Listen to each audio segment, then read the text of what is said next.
I'm going to go ahead and call the WRWC and NNWPC meeting, the concurrent meeting for Wednesday, March 17th, 2021. It is, by the way, St. Patrick's Day. I'm glad to see the Green Sparks logo. That's good. And I see Alexis is wearing green. Green is not my color, but I did make a special green background. Jenny is wearing green. Everyone sees, I see green everywhere. Chris, I see green tie. Well done. Okay. So it is St. Patrick's Day. We'll start Bill with. doesn't have green. Bill doesn't have any green. Bill doesn't have any green. Bill's wearing green socks. He told me this morning, he sent me a text and said, Vaughn, don't fret. I have green socks on. And my mother's Irish too. Yeah, that's really bad. Actually, my grandmother her parents were literally, they were immigrants from Ireland. Their name was, we think it was O'Connell. They changed it when they moved here to Cannell.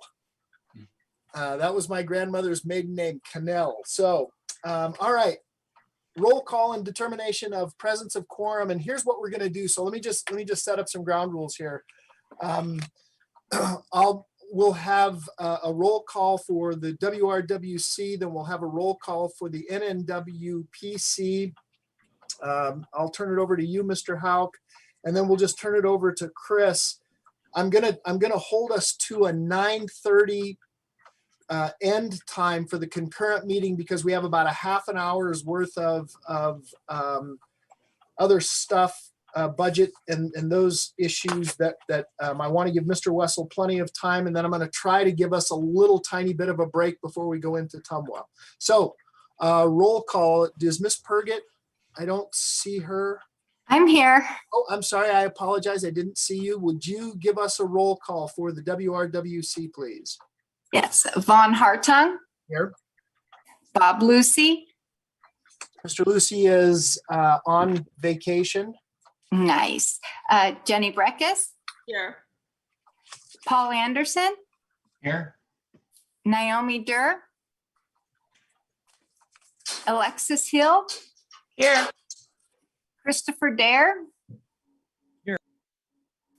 Bonnie Weber. Sandra Ainsworth. We have a quorum. Okay. All right. Very good. Mr. Hauk, I'll turn it over to you for roll call and presence of quorum of the NNWPC. Thank you, Mr. Hartung. Ms. Purgett, can we have a roll call for the Northern Nevada Planning Commission, please? Yes, sir. Michael Drinkwater.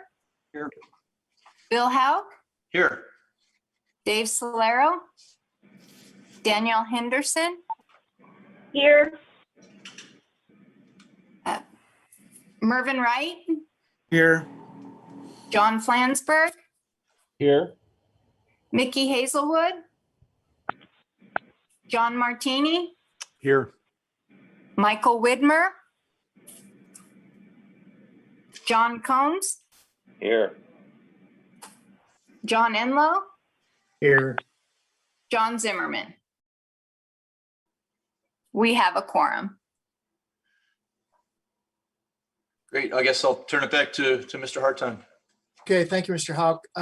Ms. Purgett, would you let the record reflect that Ms. Durr is now with us? Yes. Okay. Item number 2, public comment, limited to no more than 3 minutes per speaker. Do we have anyone signed in for public comment at this time, Ms. Purgett or Mr. Wessel? We have both Matthew and Michael DiMartini. I know Michael wants to speak on the stormwater thing during the workshop, but I'm not sure if they wanted to talk in this first public comment. Okay. It wasn't indicated. Okay. Okay, so let's just do it this way. Is there anyone wishing to speak at this time under general public comment?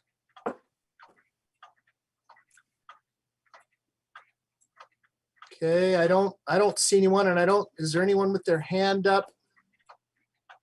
No. Okay, all right.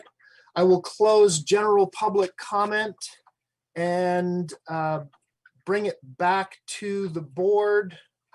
Oops, let me get out from underneath my notes. I need an approval of the agenda, item number 3. So move, Doer. Okay, so I heard 2. Was that you, Mr. Dare? And Ms. Dewar? Whichever one. It was. Doesn't matter to It me.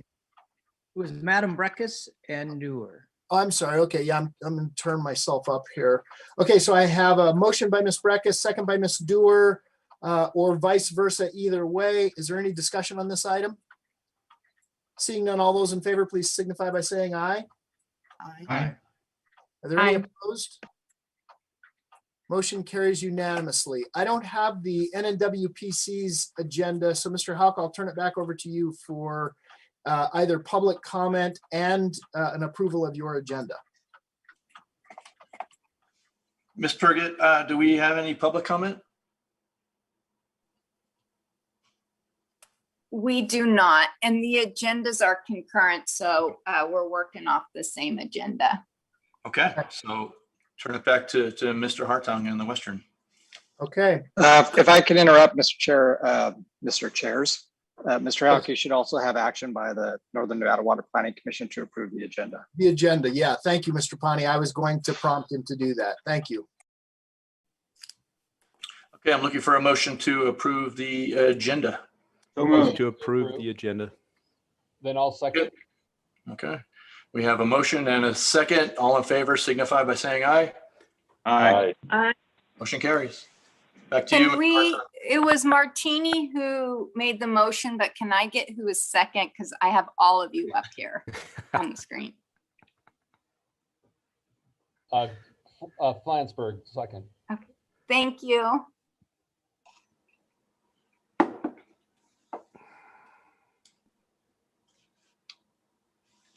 Mr. Hartung, I believe you are muted. My bad. Thank you so much. My apologies. Item number 4, approval of the minutes for the February 17th, 2021 meeting, which can be found on page 3 of your agenda packet. Are there any emendations? I moved Can to we- approve. Move to approve. Okay, so I heard Mr. Dare first. I'm gonna take you as my motion. Ms. Hill, I'm gonna take you as my second. Is there any discussion on this item? Seeing none, all those in favor, please signify by saying aye. Aye. Are there any opposed? Motion carries unanimously. Mr. Houck, the floor is yours.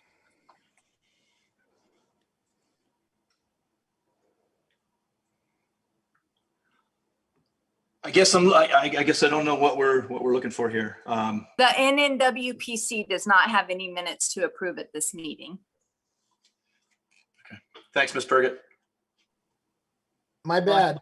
I apologize. Okay, item number 5, workshop, presentation, discussion, and action on the Truckee Meadows Stormwater Program and Regional Stormwater Planning Projects recommended by the Northern Nevada Water Planning Commission, or the NNWPC's annual budget for ongoing future projects and studies for fiscal 21-22 and possible direction to staff. Mr. Wessel, Teresa Jones from the city of Reno. So I don't know whether I have both of you. I know I have you, Mr. Wessel, but Ms. Yes. Jones, I'm not sure whether I have you. I believe I'm here, yeah. Oh, I There she is. apologize. I have a screen full of faces and names, and so my sincere apologies. I see you now. No problem. Okay, Mr. Wessel very and Ms. good. Jones, the floor is yours. And this can be found on page 9 of your agenda packet of the WRWC. Thank you, Mr. Chair. So a few things to get out of the way before we get going today. I just wanted to note that I recognize from speaking to some of you and the comments you made during the meetings that some of you may be feeling underinformed about projects and initiatives that the Western Regional Water Commission is supporting. The budget, which reflects the priorities, shows about 80% of the budget is going to 3 planning categories: stormwater planning, reclaimed water planning, and closed basin hydrology, each of which is budgeted for over $500,000 each. in order to try and bring everybody kind of up to a base level of understanding on these three topics. And I know we have some of you who have been here longer and some of you are brand new. So, we have a full gamut here. So I'm trying to get everybody on the same page. We decided to hold these series of workshops for the next 3 regular scheduled meetings dates. And those regular scheduled meetings, for those of you not familiar, are every 3rd Wednesday of each month. And today, of course, is being the first of those 3. The workshop topics to be covered include today's topic, which is the Truckee Meadow Stormwater Program, including a possible recommendation for a pollution trading credit program that you're at liberty to take action on today. That has already been recommended to you by the Northern Nevada Water Planning Commission. April 21st, we'll be covering the regional effluent management team efforts, which is a regional look at effluent management Chris, activities. Chris, Yeah. hold on just a second. Whomever is not muted, would you please mute yourselves? I see one is 323-3475 because we're getting some feedback. So if you would please mute yourself. 775-323-3475. If that's your phone number, would you please mute yourself? Thank you. Very good. Is there anyone else? Okay, thank you so much. I apologize because I was getting massive feedback. You sounded like you were in a stadium. Go ahead. Yeah, thank you, Mr. Chair.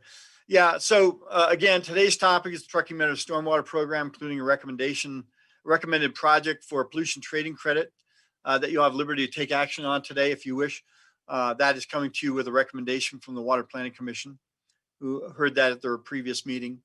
On April 21st will be a second workshop, which will be covering the regional effluent management team efforts, which is a regional look at effluent management alternatives, which include, reclaim alternatives and so forth, including A+ and other things. So that's going to be an important meeting. And I understand that there's a follow-on to that at the Tumwa meeting. So since many of you share both positions, that's going to be particularly valuable for you.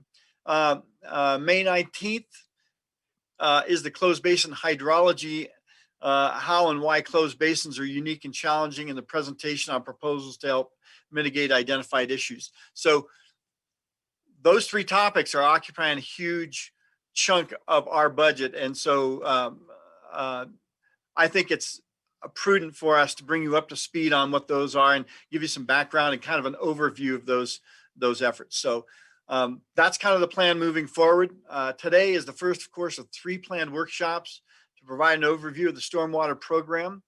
And as you indicated, Mr. Chair, we really are going to have to hold this till 9:30 as our kind of a drop dead time, because we do have some other things to take care of. I will need a little bit of time to do a report on the legislative oversight committees. I believe Mr. Pani is going to provide us that.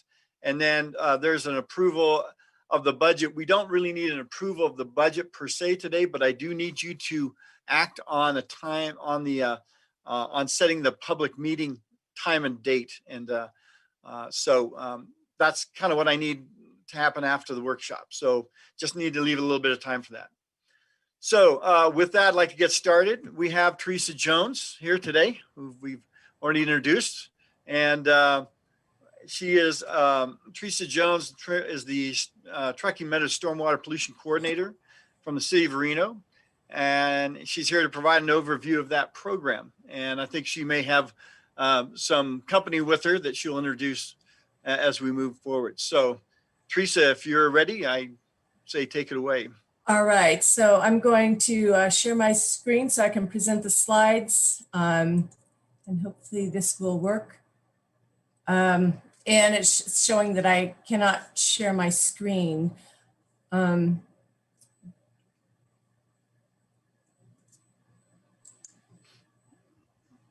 Hey, Jen, do we have her on presenter status? Ferget. And if not, Chris, I don't know if you can pull up the. Try again, Teresa. It shows that you can share your screen. Okay, there we go. Thank you very much. All right, can everyone see that okay? Yeah, that's working. Okay, great. So Teresa Jones, environmental engineer with the City of Reno Public Works and coordinator for the Truckee Meadows Stormwater Permit Coordinating Committee. We also go by SWPCC or just the Stormwater Committee. So I'll be using those interchangeably throughout my presentation. Chris asked me to put together a presentation for those of you who might not be real familiar with what we do, why we exist, and what we're about. So that's what I plan to do here today. Whoops, excuse me. So the Stormwater Committee is responsible for developing, managing, and tracking the implementation of the Truckee Meadows Stormwater Management Program. And so I put together the next two slides to show really where our responsibilities lie. And so in this slide, the middle photo shows your everyday storm event, your annual, your 2-year, 5-year, 10-year storm event that's captured and conveyed in our streets and curb and gutters, intercepted by catch basins or drop inlets shown here, and conveyed to receiving waters downstream. On the right hand, it really shows what our mission is, and that's to prevent the pollutants, the sediment, the nutrients, the herbicides, pesticides that get picked up from stormwater runoff and can be discharged into receiving waters. And so the Stormwater Management Plan lays out a series of best management practices to control the volume of stormwater and also the amount, reduce the amount of pollutants that's carried in stormwater. The photo on the left is a picture of a large storm event. These are your regional storms, 50-year, 100-year, 117-year storm events. The Stormwater Management Plan, the committee's purview, doesn't handle these type of storms. So I just wanted to show you the scale of each type of facility. On the left photo is a very large flood control channel. The BMPs laid out in the stormwater management program don't cover these type of channels. If this were flowing full during a flood event, the Stormwater Committee wouldn't do water quality monitoring on this type of facility.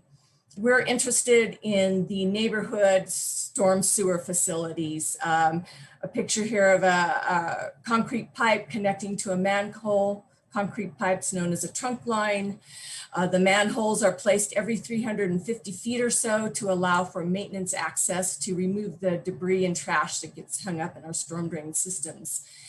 The photo on the right is what's known as a treatment control device, a storm vault that's designed to remove some of the sediment and oils that are picked up in our stormwater as it runs off.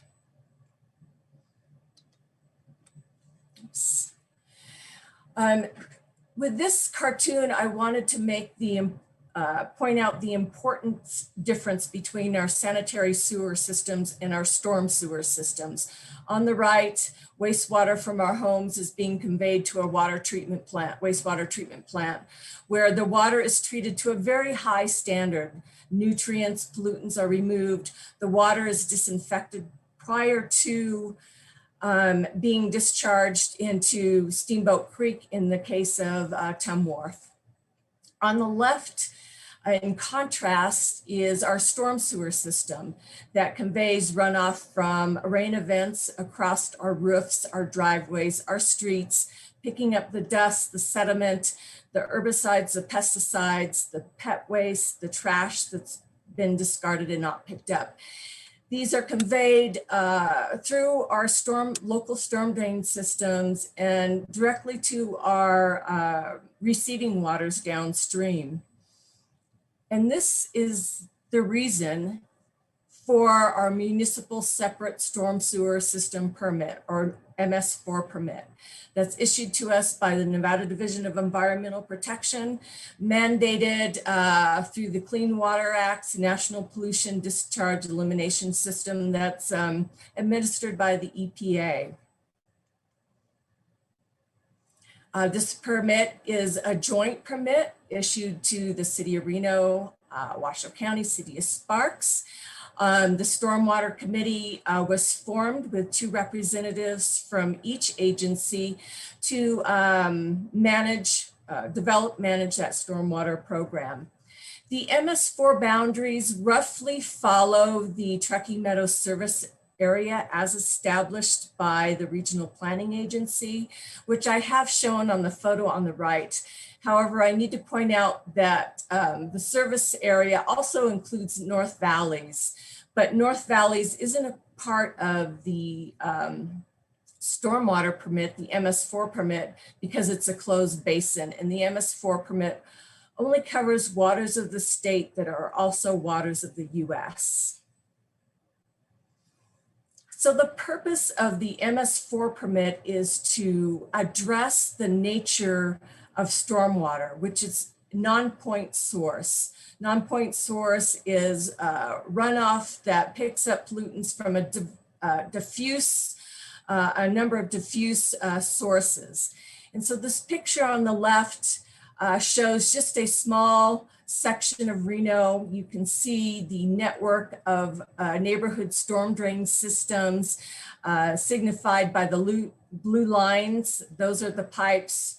The circles are the manholes and the catch basins that are collecting and conveying that stormwater runoff. And then on the upper left-hand side of this photo, you see the number of discharge points to the Truckee River, known as outfalls. On the right-hand side here, this photo shows our Arlington storm drain outfall, which is just south of Wingfield Park. The gray box attached to the handrail, to the railing there, is our job box that has our stormwater monitoring equipment. There's a sensor that is put inside the pipe. It senses flow. When the flow is large enough, it turns on our automated samplers. So the MS4 permit requires us to sample stormwater, and that's a good example of one there. There's 4 documents that really drive the activities of each of the 3 co-permittees and outline the responsibilities of the Stormwater Committee. First is the MS4 permit that I've already mentioned. The MS4 permit outlines 7 elements that must be addressed in order to be in compliance with the permit. I also want to emphasize that it's this permit and the stormwater management plan that's developed by the agencies but approved by NDEP that allows us to discharge that stormwater to the Truckee Meadows without going through a treatment plant first. The second document is the interlocal agreement that outlines the responsibilities of each agency to comply with the stormwater management plan. That agreement identifies the city of Reno as the administrator of the local stormwater management program. City of Reno does all the public meetings, the tracking of data, the managing of the agreements, the annual report that needs to be submitted to NDEP each year. There's a lot of work that goes on behind the scenes to make the Stormwater Committee go. The third document is the Truckee Meadows Stormwater Management Program, known as the SWAMP. This identifies the numerous BMPs that need to be put in place for the 7 elements lined out in the MS4 permit. And we track how each agency complies with those BMPs, each program. And then of course the Truckee Meadows TMDL, which has a load allocation for non-point source pollution. We've had 4 permits issued to us over the years, 3 audits. We've never had a notice of violation or a fine imposed on us each throughout that time. And now briefly, I just want to go through the stormwater management, the SWAMP program elements that are outlined in the permit, and just show you what it is that each agency does and what the Stormwater Committee tracks.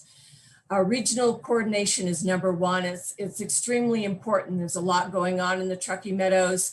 There's a lot of collaboration, idea sharing, a lot of cooperation between the entities.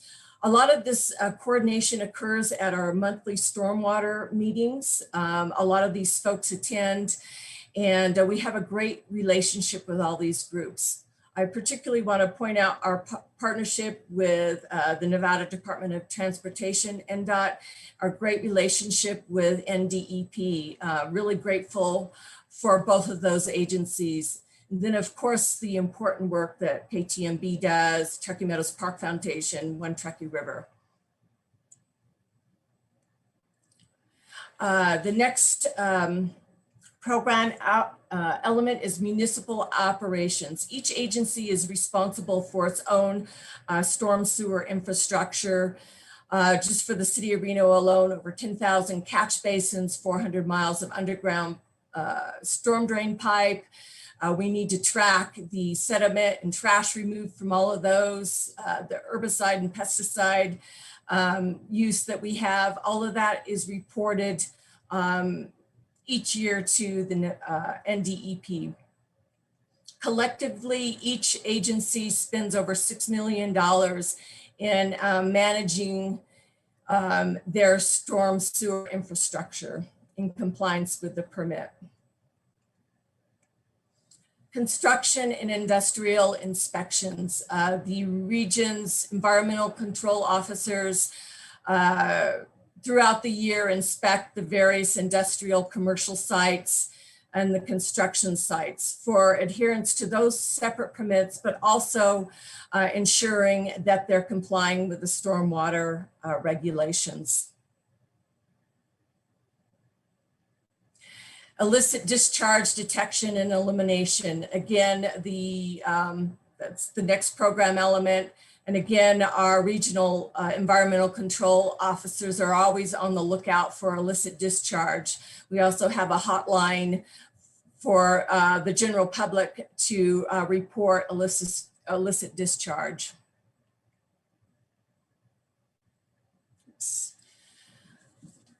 A new development, significant redevelopment, low impact development, LID. Each agency needs to have ordinances that require developers to comply with these guidelines. The Stormwater Committee produced a Truckee Meadows structural control design and low impact development manual. And this provides guidelines and design features required to be implemented.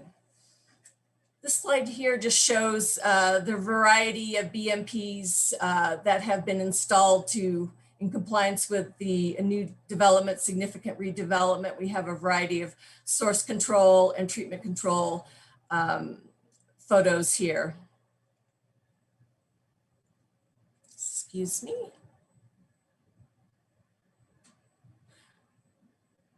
There we go.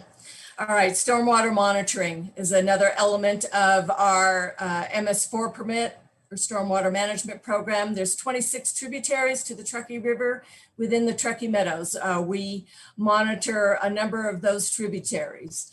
Another thing that the Stormwater Committee does is watershed monitoring and watershed management for the tributaries as it applies to water quality. This watershed management effort is not a requirement of the MS4 permit, but because the Stormwater Committee is about all things water quality, it is a task that we have taken on. Stormwater monitoring, the permit requires that we monitor 2 wet storms a year, at least 2 wet storms a year, and then do tributary monitoring during dry time. So we monitor in summer, in winter, various tributaries to get a base flow, to get an understanding of what the base flow water quality is. And then we monitor those same tributaries and then 4 outfalls during storm events. So we have 10 tributary sites and 4 storm drain outfall sites that we monitor. The irrigation ditches can confound our results at times. These irrigation ditches, as you all know, bisect a number of those tributaries. And so we have to be careful when interpreting the water quality results that we get, understanding that we have this ditch network that's crossing. Watershed assessments, again, that's not a requirement of the permit, but something we do. These assessments that are, we try to do them on an annual basis, are critical for each agency to understand the issues within each tributary reach, and helps us to define future stream restoration projects. Public outreach and education is the final program element. The Stormwater Committee, this is done jointly. We're all responsible. We participate in numerous outreach events throughout the year, working with a lot of the nonprofits, the university, and trying to get that message out wherever we can. In addition to our public outreach, education is an aspect of it. The Stormwater Committee has developed a number of design manuals, handbooks, field guides, and pamphlets to provide not only our professionals, but our residents as well. Oops. So what's next for the Stormwater Committee? Each year we develop a work plan. We're in the second half of fiscal year 21. We're working on a training for our local engineers to be hosted this spring, our first virtual training. Structural controls, low impact development manual will be the focus. We're working on a logo. We have a lot of documents that the Stormwater Committee produces, and we don't have a logo to show that. We're working on outreach to the HOAs and educational inserts into utility billing. We're expecting a new MS4 permit sometime this year or early next year. I want to take this time to point out a typo. The presentation in your packet shows fiscal year 20, and that's incorrect. We're expecting to have more robust monitoring requirements, and this will include trends analysis. We have about 6 years of loading data, and we're expecting that NDEP is going to want us to show what the trends are for those sites that we're monitoring. Anytime we have a new permit issued to us, we need to update the stormwater management plan to adhere to the new requirements. We'll also need to update the sampling and analysis plan. So we'll be busy. We always are busy working on our mission. So that's the highlight of how the funding that's provided to us each year by WRWC is spent. We're very grateful for that. We're also very grateful for NDOT's contributions to our budget. The stormwater monitoring is the largest line item. NDOT funds about 25% of that. The watershed assessments, another very important feature, another expensive line item in our budget. And the remainder of the budgets go to the other programs identified. Each year as well, not each year, occasionally we come to the WRWC for to assist in funding of special projects. So the watershed assessments have been one in the past. The recently updated watershed management and protection plan for tributaries to the Truckee River, which is now with the EPA for review and comment. That is another special funding request that we received from WRDC. And then the presentation following the water quality pollution offset proposal is another special project that we have are requesting funds for. So that concludes my presentation. I appreciate your time and attention, and I'd be happy to answer any questions that you may have. Okay, all right. Well done. Hold on just a minute, Ms. Dewar. So I'd like you to, before you answer some of the deep questions, and maybe I just didn't quite understand this, but what's really the difference between what you guys would do and a major flood event? Because you listed some of the level of events, but what would be the largest stormwater event that the Stormwater Commission would be involved in? A 20-year, 50-year?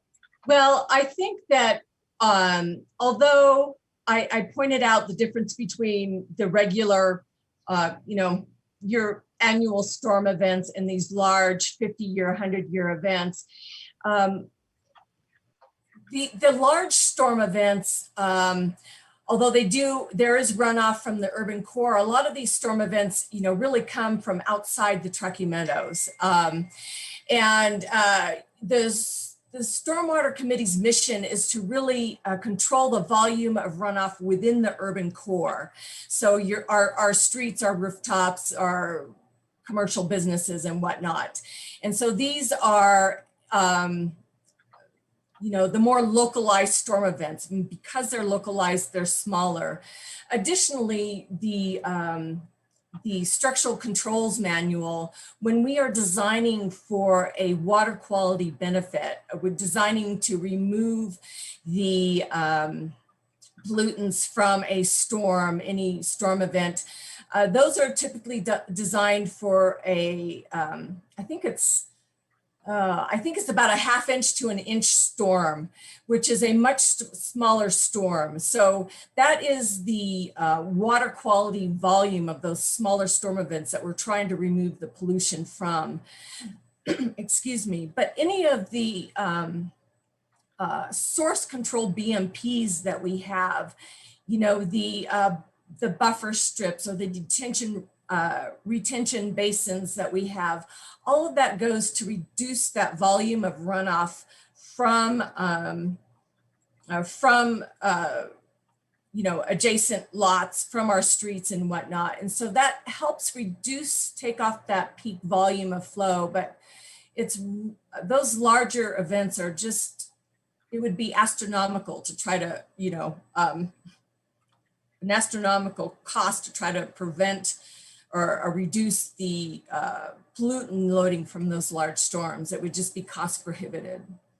So Okay, I so hope that helps answer the question. You guys are mainly concerned with pollutant levels, not necessarily CFS in terms of stormwater. Well, they go hand in hand. It's mainly pollutant level, but the source control BMPs, developers are required to keep stormwater runoff from their developments to pre-development conditions. So, that's where the retention basins come in. Yeah, Mr. Chair, just a clarification too, and to Teresa's point, keep in mind that the stormwater program is a creature of the Clean Water Act. Right? It really is focused on clean water. It's not really focused on flood damage kind of things like the flood project is. So that's really kind of the distinction. When you get to the flood program, when you get to that kind of volume of flow, nobody's worried about the pollution. We're trying to keep the buildings in place, right? There's just kind of a different perspective. This is really about your annual storms, waters that flow off your streets and so on, all the motor oil that's on the streets and other things like that. We're trying to figure out ways to keep that from polluting. One of the things they found in the Clean Water Act was that one of the main polluters of rivers and streams and so forth and tributaries was really a lot of the urban runoff from these stormwater systems, which, as you can see, it's an obvious reason why we have them, because they obviously create safety and so forth by clearing our streets of water and so on and so forth. But in doing so, they kind of clean everything and then they concentrate it down into a river or a stream or a lake or somewhere, and that has a polluting effect. And so the idea is this is more of a clean, a water quality approach to something rather than a flood damage approach. So maybe that's a better way to think about it. Okay, good. All right. We're going to be pressed for time here. Ms. Stewart, go ahead.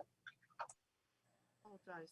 I don't want to be pressed for time. I just wanted to understand whether, does the team at all get involved when each of the cities and the county are issuing stormwater permits, whether through our grading permits and our building permits? Do you guys look at those permits, as a second set of eyes? The committee, no, the committee, we do have, for like example, the city of Reno, we have a member from myself from Public Works. We also have a member from Community Development. That engineer is responsible for looking at, those development plans that come in. And so the committee itself does not look at those unless a member happens to be, their job duty is to review those types of plans. So is at Reno, is that one of your job duties? Well, I do not look at grading permits, no, but Just a follow-up question. We recently did a study about a year ago on stormwater ponds in Swan Lake Basin. And they also did one in Silver. And we found out that about 40% of the ponds were not working. They either weren't built as designed, they weren't built at all, they had roads through them. Maybe it was a simple thing like fencing. Maybe it was a more complicated thing like cleaning out the debris in the pond wasn't done on a regular basis. So who makes sure that the ponds, which are critical to your function, right? They store the water, they clean the water before it's discharged. Who makes sure that those are working? Is that up to each city and jurisdiction? yes, it would be. Each city would be responsible under their jurisdiction. And I do want to make a correction to what I said earlier, is I will review, and the other engineers in environmental engineering do review those development plans, those larger basins and retention basins, to ensure that they're designed properly with regards to volume. And I see it is kind of separate. The water quality aspect of these ponds, that really lies in the ensuring that they're properly maintained. Any of those treatment control facilities need to be maintained frequently and to ensure that they're working as designed. Okay, well, I'll just wrap up. Mr. Chair, I think this is a topic for future discussion by this board, because we do co-fund this effort, and the effort's only as good as its weakest link. And so I think one of the weakest links is the maintenance of the ponds and ensuring that they're actually working as designed.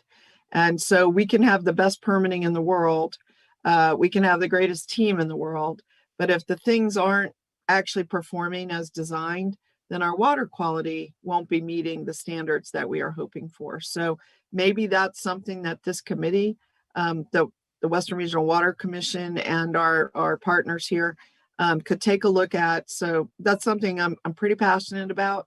I want to, it's kind of like a life cycle process from the front end permitting to the building to the maintenance. And so I would love to hear about that later. I don't want to take a lot of time today, but I just wanted to identify that as an issue. So thank you. Okay, thank you. I don't see anyone else. Ms. Breckus, go ahead. Yeah, thank you, Ms. Jones, for your report. So as you work your way through this administrative permit limbo and get your new permit in place, you said you're going to need probably some more measures to be taken. And I noticed in the materials that one of them might look like the formation of a credit exchange program, I don't know, there's different models and I can't recall the terminology that you use. And I guess question number one is, since the Reno City Council has directed our staff to move forward when standing up a stormwater utility on our path to a more fair and equitable utility rate structure, I haven't heard that before, this notion, and I'm wondering how that would interplay, and we can talk about that because it's a Reno City initiative that works in concert with that. I just at first blush in reviewing those materials want to, well, one, ask that maybe a little more detail be provided, particularly if it's being inserted into your pending permit application, because that means like it's a go. I'm not really excited about credit transfer, third market regulatory programs. I think that our efforts with the RTC Impact Fee program, which are different but somewhat conceptually the same, have not worked well in our region. There was a time when the RTC director told me he was spending more money administering the program than it was bringing in. And then it also created this false market that needed to get bailed out. And there's a lot of people on this call who are more knowledgeable about that experience than me. But I do have a little bit of experience with the Tahoe transfer program, which is maybe more akin because it's related to water quality and loading. And I don't know, I just think it's ready for a little bit, it lends itself to a little bit of gamemanship from my perspective. Then in the land use world, these transfer development rights, conceptually to me is, you know, if it's good to transfer density over there, you know, you should just have that as your baseline. And I don't know, maybe I'm getting a little esoteric, but it is a conceptual notion to begin with. But maybe a more fundamental one is I don't like the idea of a marketplace being created where those who can afford to pollute get to pollute. You know, and it comes up in some of the climate conversations, like why should, you know, first world gal like me be able to fly to Tahiti for a 2-week vacation and offset that for paying for some, you know, poor person in Sudan to eat, her family to eat for a year. I really do not like the concept, what I know about it. And if it becomes integral to your permit, I would encourage you to really flesh it out, because I just don't think people should be able to pay their way out of pollution. Thank you, Commissioner. I want to make an important point in the pollutant trading proposal is not part of the MS4 permit. It is separate, and I think you'll have a better understanding once Nick and Chad provide the present the proposal. The other point I want to make is it's really not tied to the stormwater utility at all. It's an idea to provide another mechanism for you know, reducing pollutant loading. So most importantly, it's not tied to our MS4 permit. Okay, Mr. Dare. Yes, Teresa, I want to say thank you for that presentation. I really appreciate the information. It's very helpful. And I think it's always great watching what we do as a region and us working together. A couple questions I do have. As it comes to growth and we grow, obviously the funds we have don't, I mean, it's still a group effort. Our cities and everyone come together. You guys do what you can. We do what we can to pull this together. But we are growing, and we keep talking about the cost of infrastructure. Is there, I mean, as we grow out, are we concerned about how, you know, the cost, the continued, what we need to do, what we need to plan for, and make sure that we are prepared and ready for this? I mean, obviously it's going to continue. What we're doing, what we just got talking about, it's not going away. If anything, it'll just continue to have its cycles and do its thing. So we have to be, with maintenance and everything going on, there's a lot of work to be done. So just one of my goals is in this meeting is to learn how we can continue to team up with what you guys do, between what we are and then and other boards I serve on. So how do we look at where we're at to the future? And again, just thank you all for being here. I'll address the water quality aspect of your question. Obviously, as the community grows and more infrastructure is placed, that will expand the expense of complying with the MS4 permit and the stormwater management program that goes hand in hand with that. With regards to covering that expense, I believe that gets into the stormwater utility, and I'm going to defer to either Carrie Lanza or Trina or John to adequately answer that question. But just to circle back, you know, as we expand, there's more expenses to comply with the programs that have been developed under the stormwater management program. So to add to that, as you guys answer the question I have, I mean, we've grown, and obviously technology teaches us things and things we can do better and better. And this is an important conversation to make sure what is going to our rivers and everything. Plus, is there anything we should consider as well to put in here to make sure we help protect as we make these steps? Or do we just keep doing what we're doing and have the same results? So that's part of my question as well. Right. Yeah. And that is really the purpose of the stormwater monitoring that we do, and why we are now looking at trends analysis. Part of the permit and our stormwater management plan requires us to evaluate and reevaluate the best management practices that we have laid out. And if that trends analysis that will be conducted next fiscal year shows that we really haven't made improvements, then we will need to reevaluate how we're managing our stormwater and how we're treating our stormwater.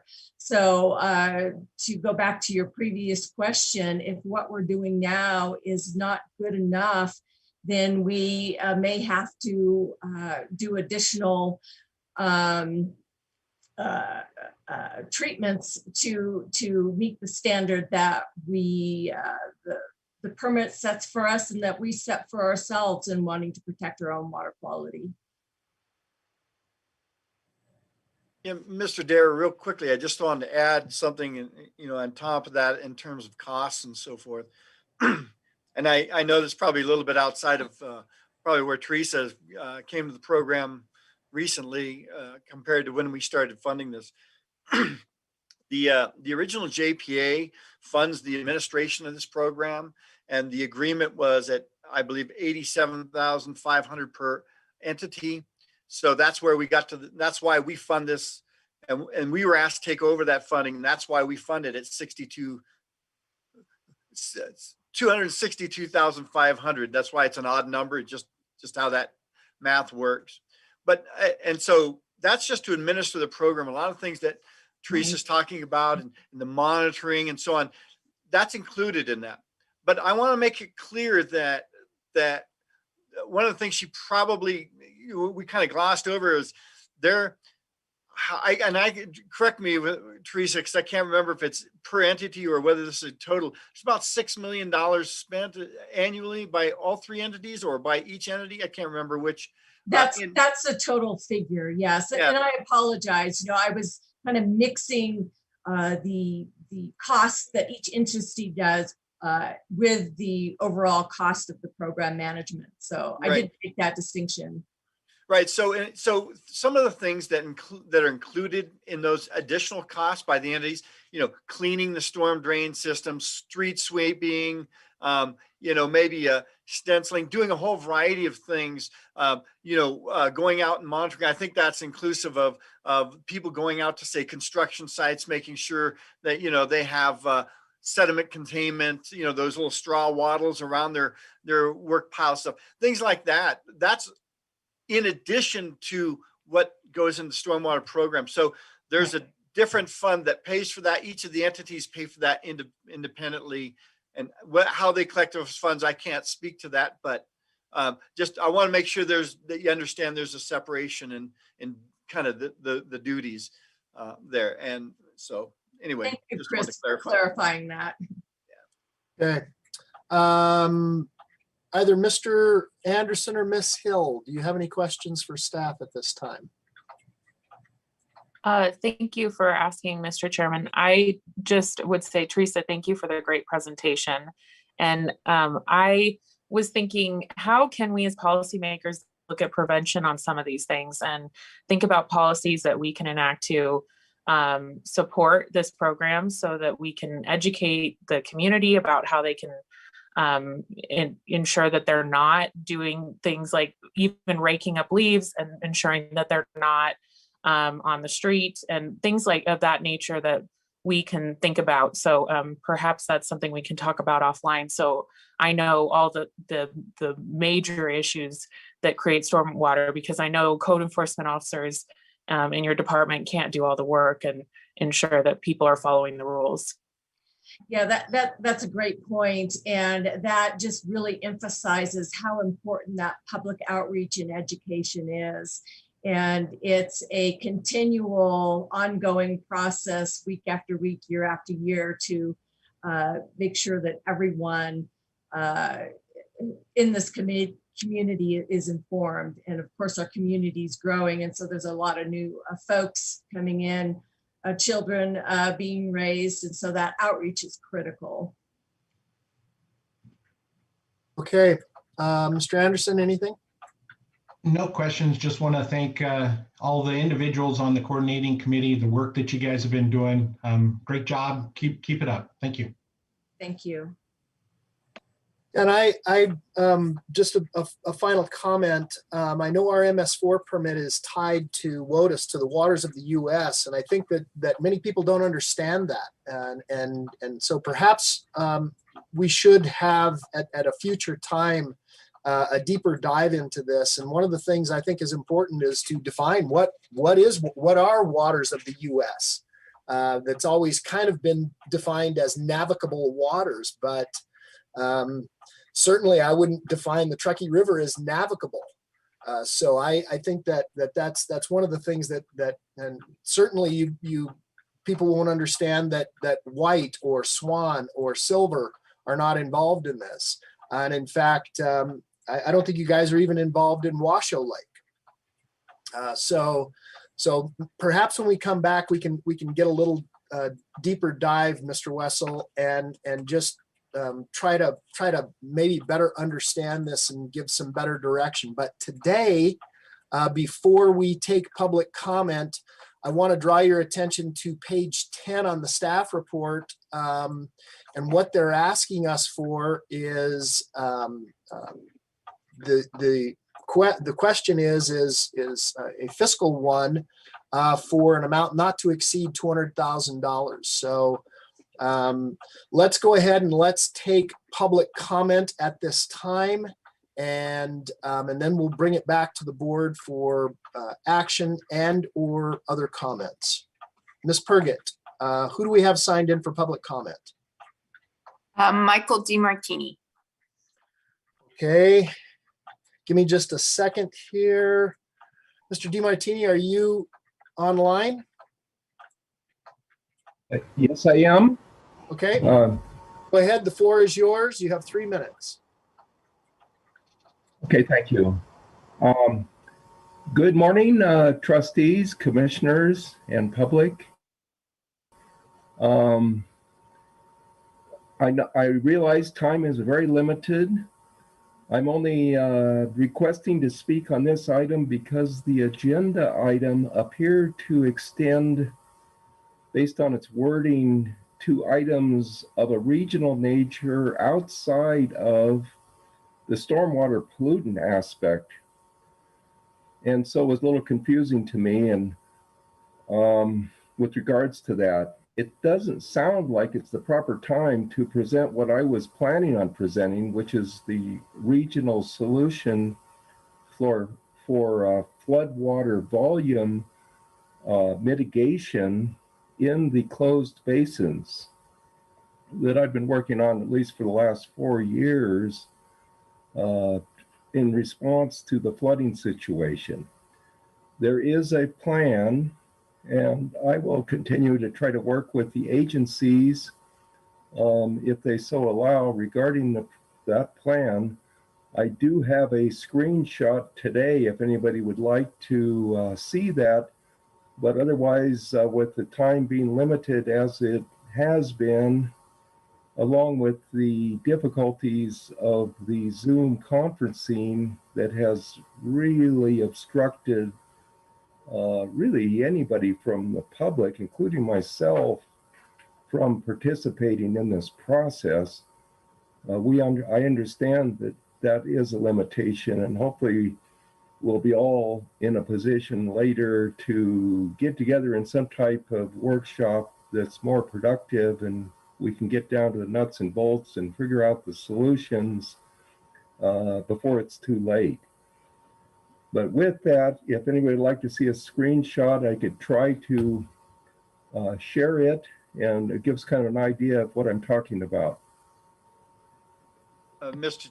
Chair, just for clarity, it is required that anyone making public comment wishing to share their screen has to submit that to the host, Jen Purgett, for review in advance. That's just a requirement of the meeting noticing. Understood. So perhaps Mr. DiMartini can email it to Jen, and then she can email it to each one of the commissioners so that we can understand the thought. Okay, thank you. I'll try to work something out with staff on that. Thank you very much. Okay, thank you. So that's my comment at this point. I would like to participate in the future. Thank you. Ms. Purgett, who else do we have? That's all I have. Okay.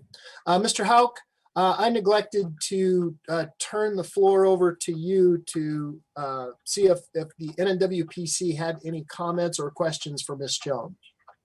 Thanks, Mr. Hartung. Are there any commissioners from the Northern Nevada Planning Commission wanting to comment? Mr. Flensburg, you're muted. Thank you, Bill. I just wanted to say, primarily in this program, a lot of the focus has been on the monitoring portion, really getting an understanding of what kind of nutrient loading. And so when we talk about the non-point source loading, what is coming into the Truckee River in the future. And that's part of why we're expecting to see this trend analysis. How are we doing? Are we increasing? Are we decreasing? And then part of the crediting program we talk about is we've done a lot of really great work to reduce sediment loading to the river. And so when we do that work, it's because we know that's a good thing to do. On the crediting program, it actually gives us an opportunity to monitor and to understand the benefit we provided, to see whether or not the credits or the amount of reduction of impact to the river is going to allow us possibly to transfer that over to another municipal use that we have. Maybe it's the Truckee Meadows water reclamation facility for the nutrient loading going in. There's a possibility that it could be a benefit to us as a region in terms of how we monitor those pollution. But it's really getting a handle of what we're seeing going to the river, and then what's working well and maybe what's not, so we can improve our best practices. So I just wanted to make that comment and thank Teresa for her presentation. Thank you. And I would like to make a comment, if I may. We were anticipating presenting briefly the pollutant, water quality pollutant proposal. And I'm not sure at this time if that's going to be allowed, but that would be really helpful. The floor is yours. Go ahead. This is question and answer time. So I might recommend that perhaps we have Mr. Prawl provide a presentation on this pollution trading credit program. Teresa was here to present on the stormwater program. I think she's done a great job of that and gotten us up. And then, and as she said, every once in a while, they come back to us and have a one-off project that they ask for. And this is one of them. This comes to you from the Northern Nevada Water Planning Commission also. It's been unanimously recommended by the Stormwater Committee and also the Northern Nevada Water Planning Commission. So, and I believe, Chad, that you had a presentation for us today on this program. Is that right? That's right.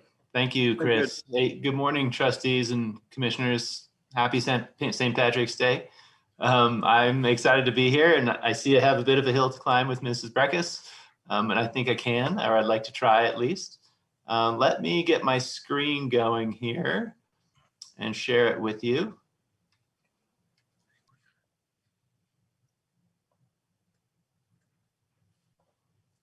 And I think you should be seeing a slide of the Sparks Marina. Do you see that? Yes. Great. So this is the proposed water quality crediting program for the Truckee Meadows. And my name's Chad Prawl. I founded Environmental Incentives about 15 years ago to develop performance-driven approaches to municipal watershed protection. I'm an engineer by training, but I really do mostly policy work now and help develop these types of performance-driven programs like we're going to talk about.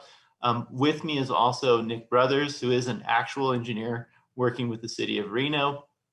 About 9 months ago, Nick came to me and said, hey, it's in our permits that we can do one of these credit trading programs to see if we can figure out ways to gain flexibility in the way that we discharge and create room for economic growth while still achieving water quality crediting targets. And I know that's important. It's very important to me. It's actually what I founded our company to do.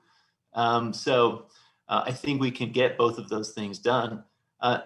Nick came to me with some ideas, what he had seen. He has worked at NDEP. He knows how the regulations work very well.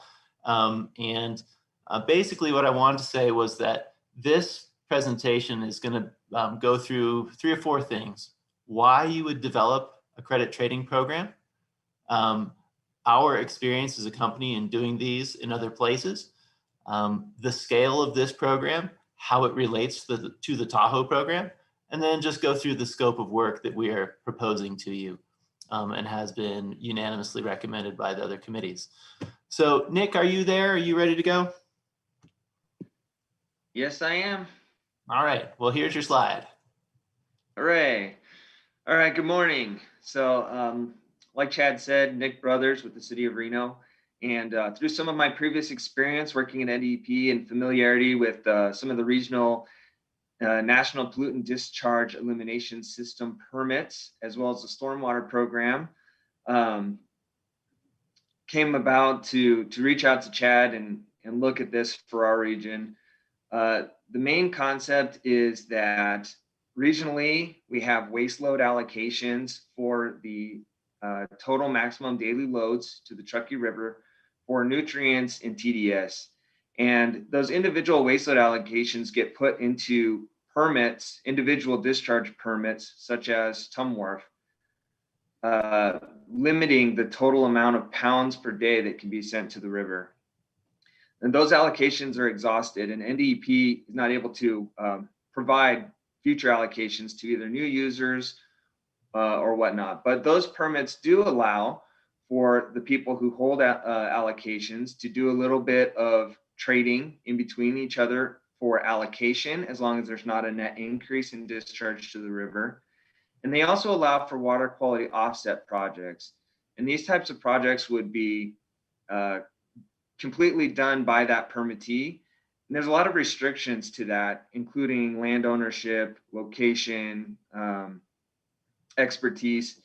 And what a accrediting, or a EPA calls it water quality trading program, would do is actually open that up, that individual discharge permittees who may have a waste load allocation that they're bumping up against can work with other municipalities or other landowners to look at what is the best, most cost-effective net benefit to achieving that water quality goal, and then make a transaction about that. And so some of the key points that Chad will go over and that this program aims to lay out is what would the process be to figure out what a credit is, sort of define it for that transaction, and then how would the exchange occur, and how would you ensure that the water quality goal that was identified is being met. So I think that kind of goes over the reason why we want to do it, is just to really create flexibility and partnerships in achieving our water quality goals throughout the region.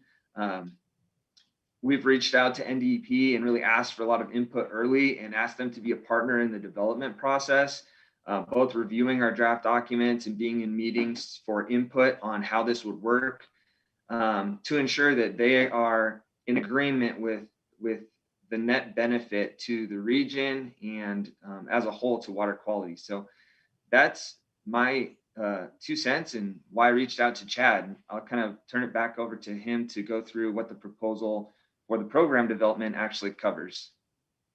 Great, thanks, Nick. So A little bit about environmental incentives. We were founded to make environmental improvement, not just hold the line on the environment, but make it better, but also do it in economically feasible ways. One of the ways that EPA and the Clean Water Act allow folks to do this is through alternative compliance. And really, my company has worked with a lot of municipalities to address this issue of increasing requirements and difficult reporting requirements for permittees, and shrinking budgets or difficult budget situations. And we have three major ways that we help folks stretch their budgets and achieve their requirements. First is on the left here in these green areas where we increase the amount of funding available and the effectiveness of the funding that you have. And an offset program like we're talking about here, and sorry for using multiple words, crediting programs can be used for offsets and they can be used for trading. But the fundamental piece of the crediting program is that there is a unit of water quality benefit that is well defined and estimated, and everybody agrees on how valuable it is. Another piece of the ways that we help with alternative compliance is to engage more partners, this blue area on the bottom right. And there we have regional compliance programs, which may allow trading or at least offsetting between different types of permits. That would be a discharge permit like a stormwater permit or a wastewater permit. So these regional compliance programs, like the one up in Tahoe, have been successful in some places. And they need to be executed well if they are going to be successful. One of the great successes of the Tahoe program gets back to Mrs. Dewar's concern that maintenance may not be adequate for some of the infrastructure that's built. And in the Tahoe program, the reason that the League to Save Lake Tahoe and the environmental protection folks were interested in the program is that it required an inspection or just a quick visual check of infrastructure on an annual basis to see if it was working. So that maintenance has been built in and has created substantial environmental benefits for that program. A third piece that we help folks with is leveraging the private sector. And once you have a well-defined credit that everybody understands and agree to, well, then you can create performance-based contracts where private industry may be able to contribute and do a better job of maintenance and getting load reductions than other forms of getting it. And we've seen that happen really well in Maryland. There are impressive figures, and if folks want to ask questions about that, I'll be happy to entertain them later. So this is about alternative compliance service. This is a form of alternative compliance, and this is happening around the country. You can see here, pretty small type, I'm sure, but there are a lot of programs that are happening, especially on the coasts, but also in the center of the country. Environmental incentives has been involved with all of the ones that have little asterisks after the name. That's about a dozen programs that environmental incentives has been involved with and helped design. We feel fairly comfortable that we do one of the best jobs of anybody in the country in creating programs that actually get load reductions and find cost effectiveness and cost synergies within the multiple permits that we work with. So that's a little bit about environmental incentives. The Tahoe program has been mentioned, and it's important to understand the scale of the program that we are proposing for the Reno and Truckee Meadows area. The Tahoe program has 7 permittees in 2 different states. It's really the core of the compliance determination for their stormwater permit. It has included creation of a bunch of tools that have actually cost a couple $1 million, and it has a very structured adaptive management process.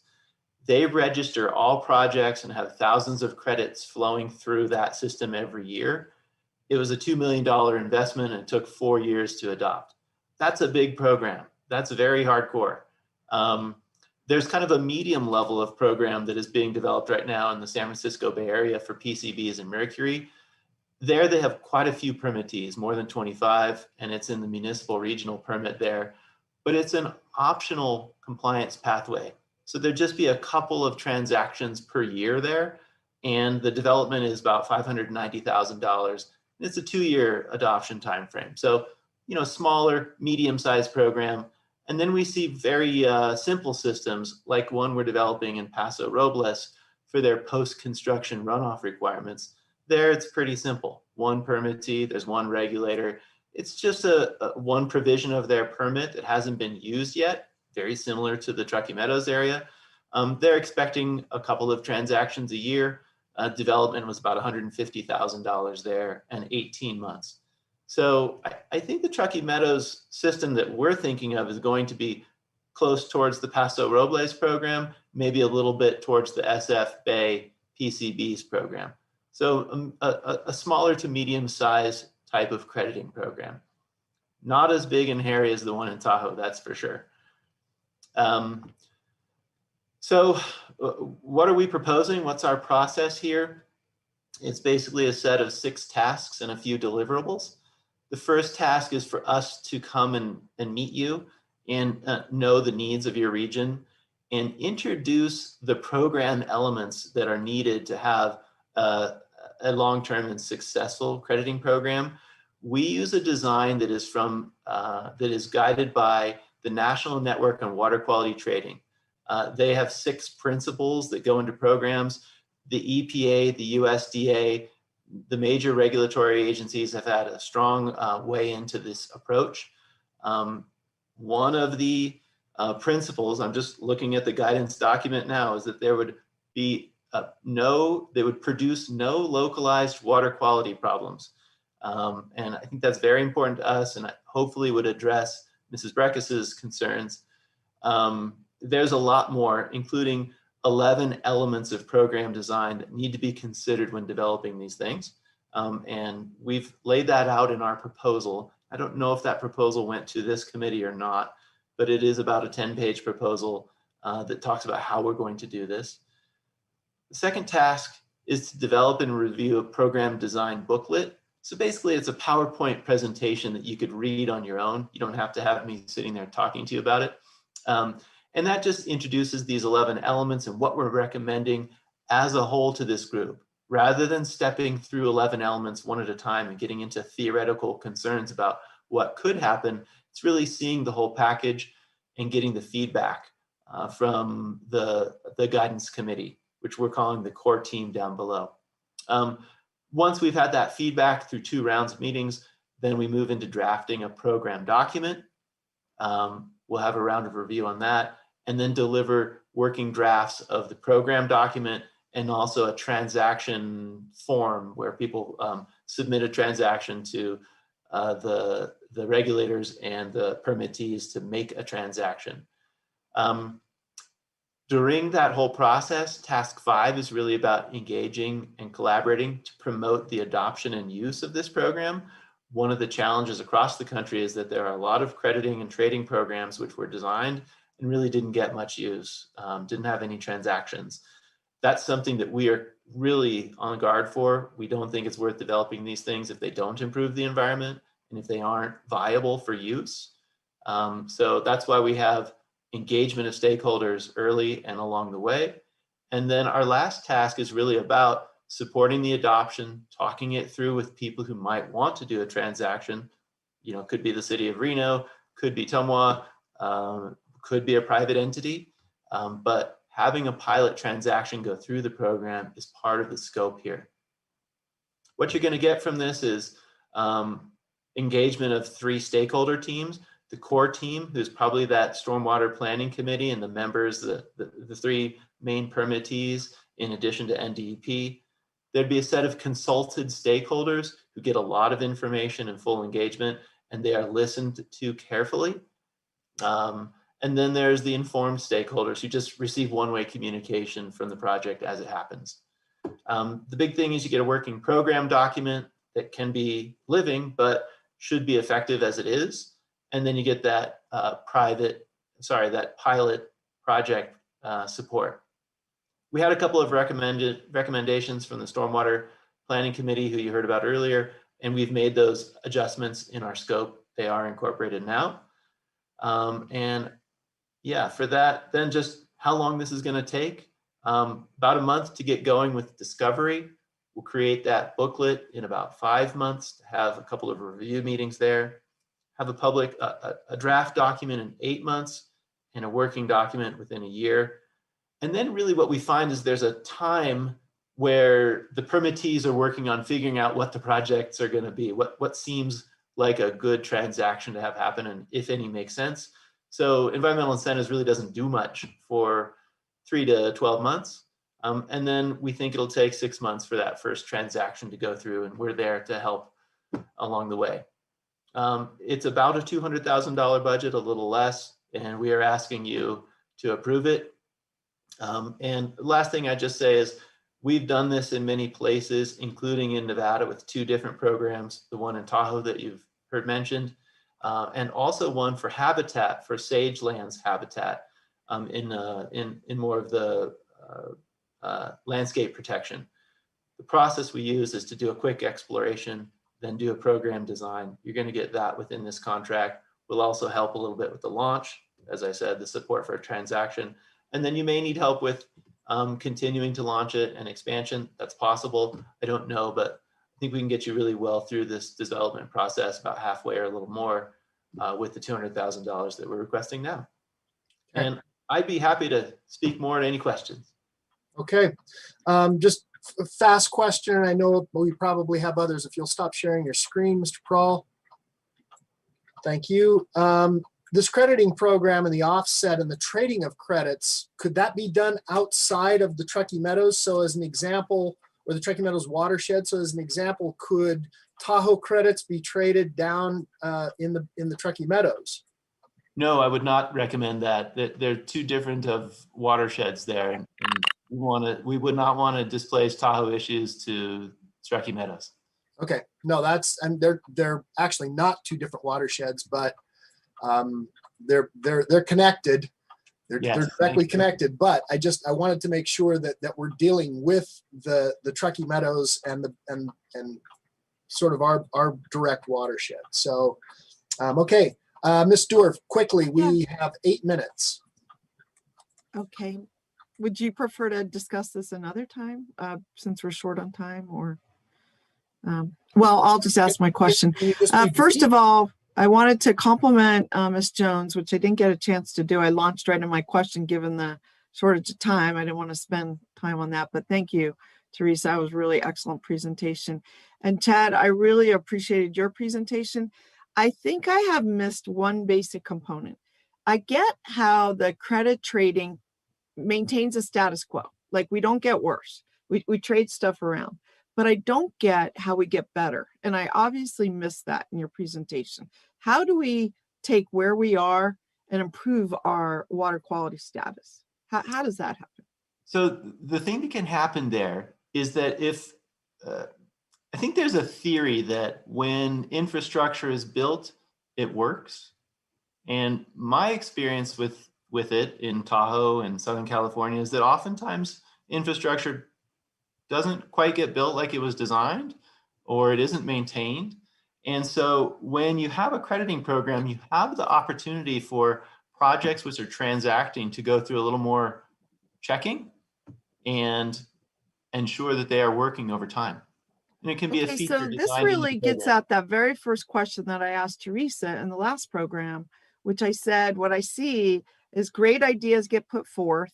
They don't exactly get built the way they were designed, and then they end up not functioning and being maintained. And we have a theory that we're taking care of our basin and we're keeping everything, level, but we're really not. And I gave the example Swan Basin, not because it's connected to the Truckee Meadows Basin, but because it's just one example where City of Reno, we happen to look at every single pond in the entire basin. And so we have data on that.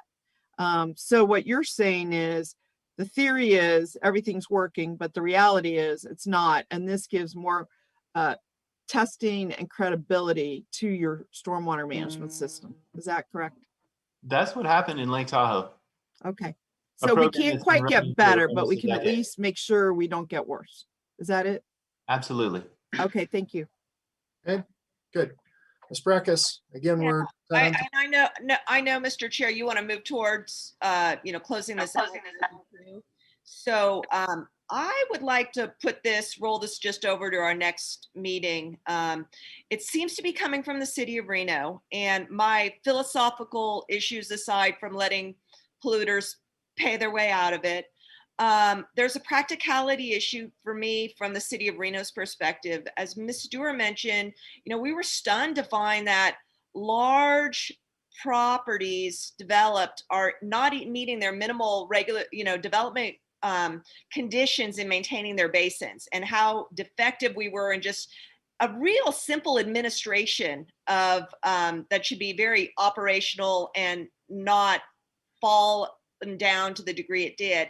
Second, the council's priority is stepping into this stormwater utility, which is a big job, and it feels like we've been slow on it, and it's been a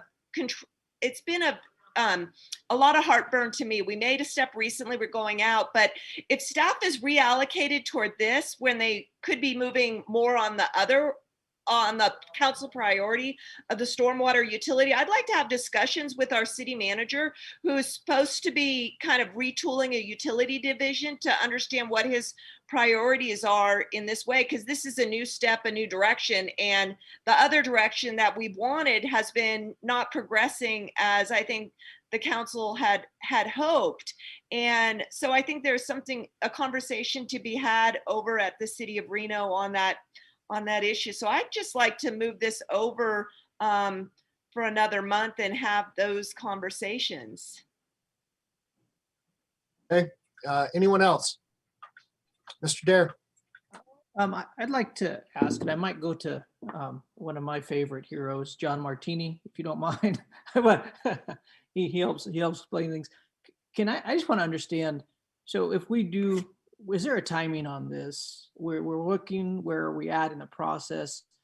I know we're looking for an approval on this. Where does this sit in the sense of time? If we say, hey, we have some more conversation to be had before we vote on this, where are we at on that? We're in this process, and I'm trying to make sure I understand where we as Sparks are in the middle of this too. You're referring to the funding, Mr. Dare. We're referring to the funding, yes. Okay. Thank you, Councilman Dare. First off, I'd like to say that this is not just a City of Reno initiative. It's important to the City of Sparks as well.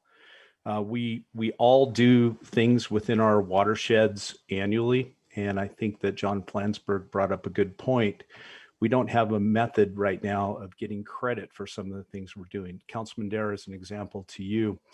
If stormwater discharge limitations continue to ratchet up through the Clean Water Act, we could in the future be looking at having to treat the discharge on the North Truckee Drain for removal of certain pollutants, nitrogen probably being the biggest one. I would like to have a method that if the City of Sparks did make that investment to take water from the North Truckee Drain, clean it, and then put it back in the Truckee River, that we'd have some sort of credit against the TMDLs on the Truckee River to basically show the benefit of that investment. So this is strongly supported. I do think this is a portion of your budget deliberations. So sooner is better, in my opinion. I think it's important to the City of Sparks for this effort to be initiated either through the Stormwater Committee, or if it's not going to be included in the WRWC internally, I would have to have a discussion with the city manager to potentially just get a program going for Sparks. Thank you. Okay, hold on, Ms. Dewar. Any others? Let me turn this briefly over to Mr. Hauk for any comments by the NNWPC before we.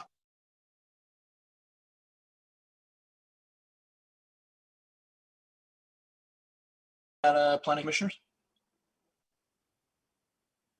All right. I don't see any, Mr. Hartung, so we'll turn it back to you. Thank you, Mr. Hauk. Ms. Dewar, briefly, Yeah, thank please. you. Well, I want to just say this. It sounds very intriguing. It's the first time I'm hearing about it. It's a little bit hard to understand the nuances. It seems like a betterment and an improvement. I would love like a 30 days, to get just a better understanding of the briefing. I just don't feel prepared to vote today, but I basically feel like it's a very good way to go. If it will result in us actually doing a better job with the inspections and, all of this and ensuring the quality of the work is there, because that was the very first question I asked Ms. Jones. I mean, I feel like I need like an offline briefing just to ask a few more questions given the time. I don't know if that's okay with everybody. I don't want to be like a spoiler here, and I'm kind of very interested in this and think it could be very good. I feel like a little bit lacking in information. So that's just where I'm at. Okay, thank you. Miss Hill. As a part of this timeline, is there any way, and I don't know if this would help Councilmember Dewar, but is there any way that before the launch, during the design period, the group could come back and show us what they're thinking and what this would look like for our community? And what do you mean by the launch? I mean, I assume we're entering into a contract that's like a $200,000 plus or $200,000 contract. Like that's what's being asked of us today, not sort of a phased in approach. I'm not sure. No, but I'm sure. So maybe it won't help you, but I was just thinking before, to invest in the study and then come back to this board to show kind of what the study looks like prior to the launch. Well, but, is the study a first phase? Maybe Ms. Chad could address that. Is there a first preliminary study? Well, it is those stages that I showed in the first task is kind of we get to know each other a little bit. The second task is to bring forward a proposal. And I think, Ms. Dewar, that bringing forward this proposal in sort of a book-like format of a PowerPoint presentation, that would be an appropriate time that we could speak with this group if you would like. So when would we vote to enter into a contract? That's a part I guess I'm missing. My understanding is that today is the first chance to do that, and you could do that today. And Mr. Wessel will speak to the timing. My understanding is that the budget is not available until July. Yeah, so is there a stepwise process, Chris, where we could kind of, do a 50,000 or something and do this assessment, the scan, the whatever is involved, come back and tell us what this is going to cost? So we would just understand the cost benefit. That's where I'm really headed. Yeah, I mean, I guess that's an opportunity. I mean, that's a way of doing it. I suppose it just wasn't presented that way. So I mean, I don't have that for you, but we could probably develop something. The total cost, just so we're clear, is in this year's budget, is in next fiscal year's budget. It's just slotted there. You don't have to spend it. It's not a requirement. You can spend any portion of that. It's just there in case you want to take action. It is anticipated to have happened to begin at the beginning of next fiscal year. So that's all you're asking us is to put it in the budget and approve it as part of the budget? No, I have it in the budget. I do have it listed in the budget. This would be an approval for the proposal to go move forward. Now, if you don't think that that's right and its commission wants it broken down into parts, I mean, that's an option, I guess. All I want is a little more information. I'm not trying to overcomplicate this. I don't feel ready to vote on this contract today. And I'm just sharing, I'm trying to be as honest as I can. Stormwater is something I care passionately about. I think it's incredibly important. I am confident I'm going to get there. I feel unprepared today to understand what I'm voting on. I saw the timeline. I just want to understand the deliverables. For example, is it going to be 200,000 every year? Is it going to go up in price every year? Does it, these kind of questions, Chad. I just didn't want to belabor this. Our chair told us we're short on time, so I don't want to take up everyone's time. Yeah, just so we're clear, you do not have to act on this today. We have our May meeting. We could do this. We could do it in June also. I think the idea is to make sure it gets in place before the beginning of the fiscal year. So if you need more time, I don't think that's a problem from the budget, the schedule, the project schedule. Okay. All right. I'm gonna close us there. I'm completely on board with this. I think the NNWPC has done a great job of vetting this. So Mr. Dare. So that's what I want to say is part of it, and I appreciate wanting to know more, and I'm learning more. But we do have our Northern Nevada Water Planning Commission, our staff, people we trust that we put in place for these reasons to know what they're doing and they're bringing to us something that they say this is what we need. I have a hard time sitting here trying to pick it apart. Now, I want to understand it as a city councilman and as a representative on the water board, and every dime we spend is crucial. But I think there is something to be said here. So I actually, I mean, I can go either way. I don't mind voting on this. I am comfortable with moving forward and continuing to learn more. And so if that is how you want to do that, Chair, or if you want to open this up, I am not trying to push anybody to vote on something they're not ready for, but I don't like that we have our professionals in the place and we sit back and just pull this thing apart when they have brought something. That does bother me, and I do stand with our staff. It's something that as Sparks, we meet all the time and we talk, and there's a big trust there. So anyway, I want to say that, and you tell me. I'll make a motion if you'd like me to, or Let's entertain a motion at this time, and let's see if it passes or fails. Mr. Dare. Okay, well, I was actually looking for the exact motion. Did they have one in here, or do you want me to? It is. It's on page 10. It's move to approve an agreement with the city of Reno for the proposal of water quality crediting and offset program in an amount not to exceed $200,000 for fiscal year 21 through 23. Upon approval of the budget, and authorize the chair to execute the agreement for that purpose. That would be my motion. Okay, so I have a motion. Do I have a second? I'll second the motion. I have a second by Mr. Anderson. Under discussion, Ms. Dewar. Yeah, I just want to say this. I am unfortunately going to have to vote against this motion. And I'm reminded of the One Truckee River when we were asked to support that, something I completely support. We asked them to come back and lay it out in a little bit more detail. It was actually less of an amount than this. And they did it, and it was really great. It was fantastic. We all felt comfortable. And I want the Northern Nevada Water Planning Commission to understand, I do take a little bit of exception to the fact that somehow I don't trust our staff. We're tasked with voting on stuff. I want to know what I'm voting on, what the return factor is. Am I voting like for 1 year? Is it going to be $1 million over 5 years? How does it fit in with the rest of the budget? These are the questions that I'm really just trying to understand. And I think it's very, unfair to characterize it that way, since I'm a huge supporter of this kind of program. So if you don't feel comfortable, give me the extra time. That's just kind of where I am, but everyone should not interpret this that I don't support this concept. Okay, understood. All right, Ms. Breckus. Yeah, and I'm not going to support it either. I want to say I appreciate hearing from Sparks, their perspective, but I want to express the differences. I presume they're checking their basins regularly out in the development world. I know they have the funding source on their sewer for stormwater. We have other priorities. We haven't stood those up. And it's very important regionally that we do get there, because we've got a big price tag, unknown, coming on our sewer function, in terms of the North Valley's expansion, and then Tumwharf staying in line. And until we get those fiscal things lined up, where are we headed in terms of, what we're going to be passing on to our public? I remember this organization having, I think in fall of 2019, a workshop where a man came in who works out with utilities and said, be ready for 15% utility increases one time over year. And the stormwater utility work that Reno needs to do is going to be a circuit breaker for that. But it seems like the attention's not going there. And I'll tell you another thing is, my first conversation with the city manager next time I talk with him is that if Reno staff is bringing forward initiatives and not laying the groundwork with us on these regional boards, I'm really tired of being rolled on votes that Reno staff is bringing forward, from a regional governance structure. I'm just really, really tired of it. So thank you. Okay. I won't be voting for the motion.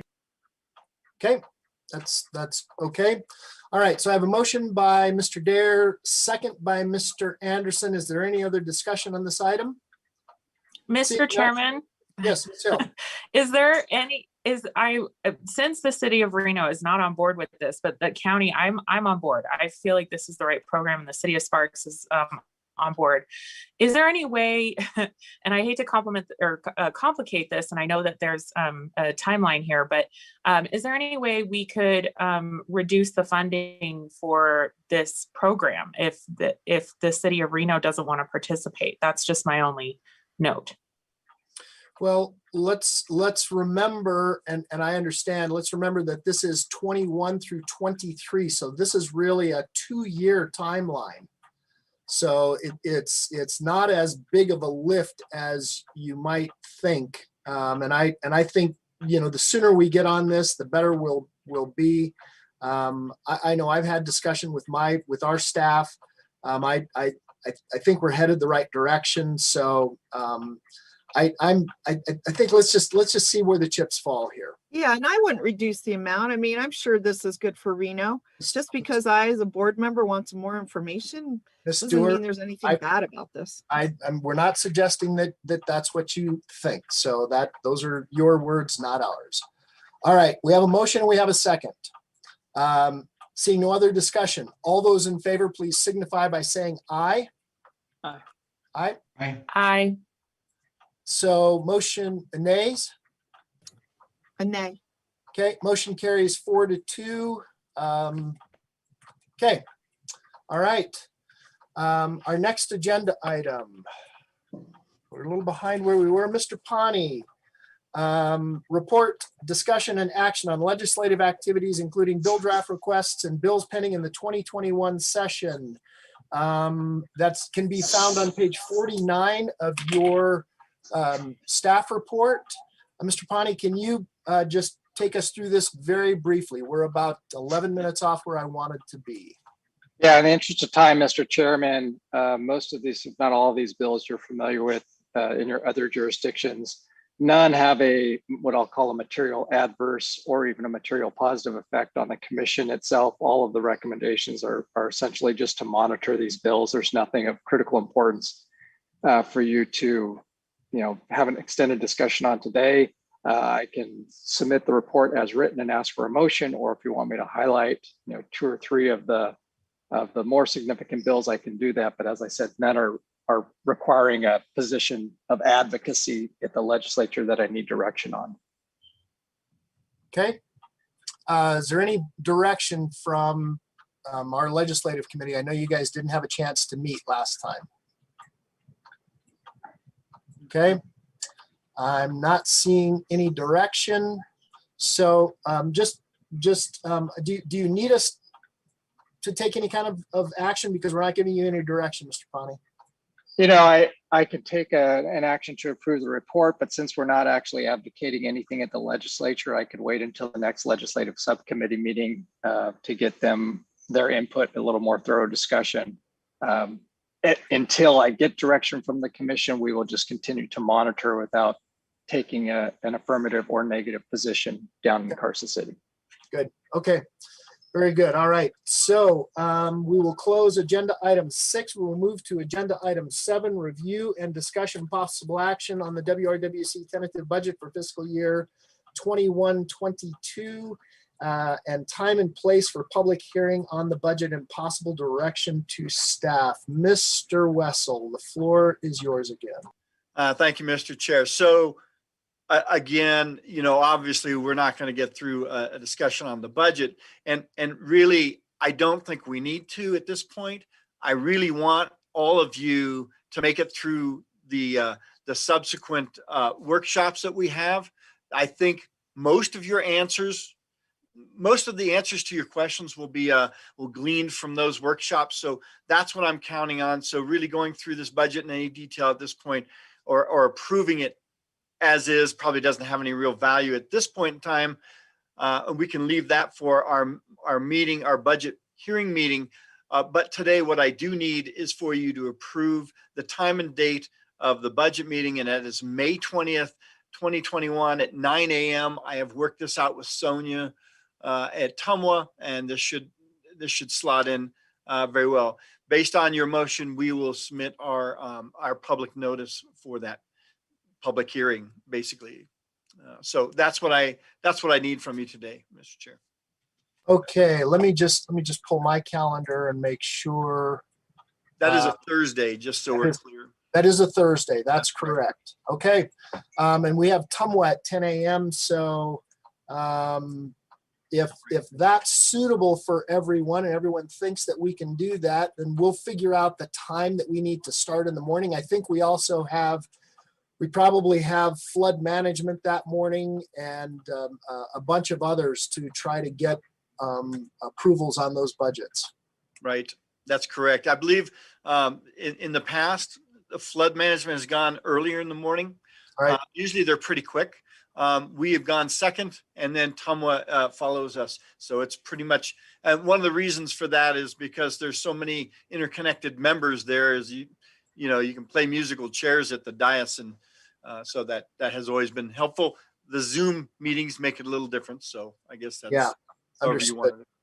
So does May 20th work for everyone? We already have a TUMWA meeting scheduled. If that seems suitable for everyone, then I'll